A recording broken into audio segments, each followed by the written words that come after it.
Bonjour à toutes et à tous et bienvenue dans cette vidéo assez courte qui va me permettre de vous présenter le chapitre 3 des Sœurs de l'Alliance qui s'intitule La chute d'Asmoth. Aujourd'hui, je vais vous présenter les quelques nouveautés qui vont accompagner ce chapitre, ces nouveautés qui pourront être ajoutées bien évidemment aux deux précédents chapitres. Donc dans un premier temps, il va y avoir de nouvelles cartes actions qui vont avoir de nouvelles particularités. Vous allez avoir les cartes actions qui s'appellent les cartes actions miroirs. Alors leur particularité, ce sont des cartes actions qui ne peuvent pas être évoluées, ils n'ont pas une face 1 et une face 2. Simplement, elles vont avoir deux faces et lorsque vous l'avez en main, vous pourrez choisir pendant votre partie quelle face vous souhaitez utiliser. Donc il s'agit de pouvoirs moyen plus, mais qui vont quand même vous permettre de vous sortir de pas mal de situations et surtout ce côté versatile de la carte va vous permettre de l'adapter à la situation parce que bien évidemment il y a des pouvoirs différents d'un côté comme de l'autre. Ici ça peut être des dégâts ou de la défense. Là aussi, défausser des cartes pour en piocher des nouvelles ou gagner du mana, des dégâts ou des dégâts divisés ou des dégâts plein pot, etc., etc. Donc ce sont les cartes miroirs. Donc le concept est très simple, mais je pense qu'elles vont beaucoup vous plaire. Vous allez avoir aussi également dans les nouveautés les cartes maudites. Les cartes maudites, alors ce sont des cartes assez puissantes. Il n'y a pas à dire, par exemple, infliger 6 dégâts à un boss, infliger 2 dégâts à chaque ennemi ou 4 dégâts à un boss, etc., etc. Infliger 3 dégâts et 3 défenses pour 1 de mana. Elles sont assez fortes, mais lorsque vous jouez une carte dite maudite, vous devez vous référer à la carte malédiction. Donc, une fois que vous l'avez jouée, vous devez lancer un dé et subir les conséquences potentielles de l'utilisation de cette carte, comme bannissez la carte qui vient d'être jouée, mélangez une carte blessure dans votre deck, on verra après les cartes blessures, subissez 3 dégâts imparables, tous les ennemis en jeu vous attaquent immédiatement, ou rien pour 5 et rien pour 6, donc là vous échappez à la malédiction.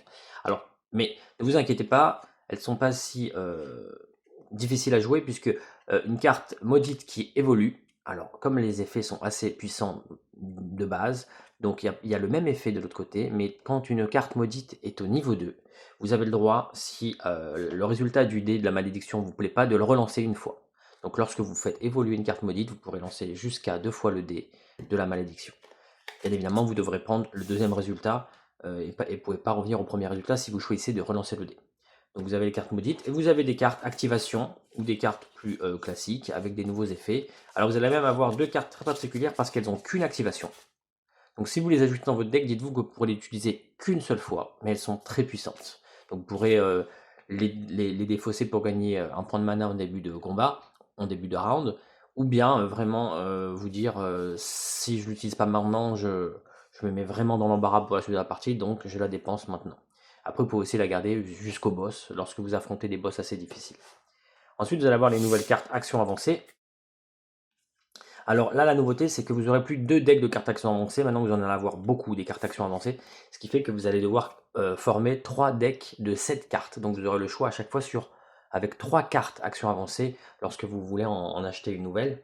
Donc ça, voilà, ça va aussi rendre le jeu encore plus stratégique. Et parmi les nouvelles cartes, donc il y a de tout, vous verrez. Il y a la carte relance de jetons destin. Pour ceux qui n'ont pas encore trop eu le courage d'utiliser des cartes jetons destin, vous avez cette carte qui pourra vraiment vous aider parce que vous aurez 5 relances de jetons destin. Donc en 5 relances, vous pouvez les enchaîner jusqu'à ce que vous avez le résultat que vous voulez. Ben là, vous avez moins de risques de subir, on va dire, des effets négatifs de votre jeton destin.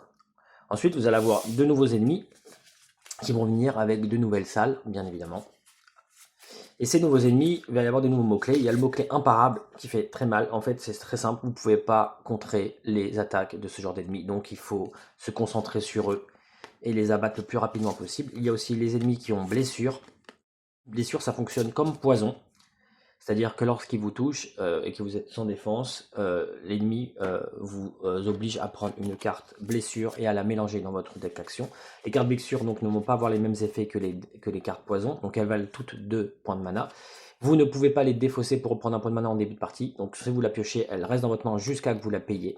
Et en fait, tant que cette carte est dans votre main, subissez 2 dégâts imparables après chaque lancer du dé mana. Donc voilà, donc ce sont les cartes blessures. Vous allez avoir donc les 2 boss. Donc il va y avoir d'abord Vorgat, qui est un boss en 2 étapes. Donc il y a 2 cartes étages. Donc il y a la première, que vous devez justement placer et ajouter 3 cartes tour en dessous d'elle. Puis la seconde, vous devez ajouter 2 cartes tour. Donc vous aurez une tour assez grande et vous devrez affronter ce boss à 2 reprises. À 2 reprises. Une première fois, il a 2 barres de vie, mais avec des points assez faibles. Et il vous attaque que à 1. Mais attention, il a imparable. Et après, il revient de manière un peu plus classique. Mais là, il vous attaque à 4. Très en colère. Et enfin, vous avez donc Asmoth. Voilà, la carte parle d'elle-même. Je vous souhaite vraiment bon courage. Bon, il a un étage très simple qui pourra même vous préparer, permettre de vous préparer avec des XP, des trésors ou des potions. Vous avez 6 cartes tour à affronter avant de la battre. Donc vous avez largement le temps de préparer votre deck, préparer votre stratégie, vous remplir en potions, vous remplir en XP pour pouvoir faire évoluer un maximum de cartes. Donc il fait peur, mais il n'est pas imbattable, surtout avec les nouveautés. Et enfin, le deck pouvoir, ce sont des cartes particulières parce que là c'est un tout nouveau module.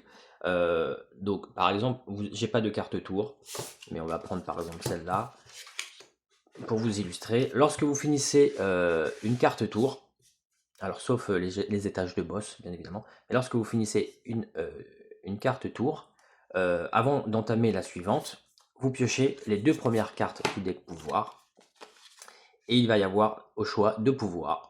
Alors en haut du pouvoir, vous allez avoir en général le coût si vous voulez acheter le pouvoir. Parfois ils sont gratuits, mais en général c'est 1 ou 2 ou 3 XP. Et vous devez payer pour un des 2 pouvoirs. Et ce pouvoir va vous accompagner jusqu'à la fin de votre partie.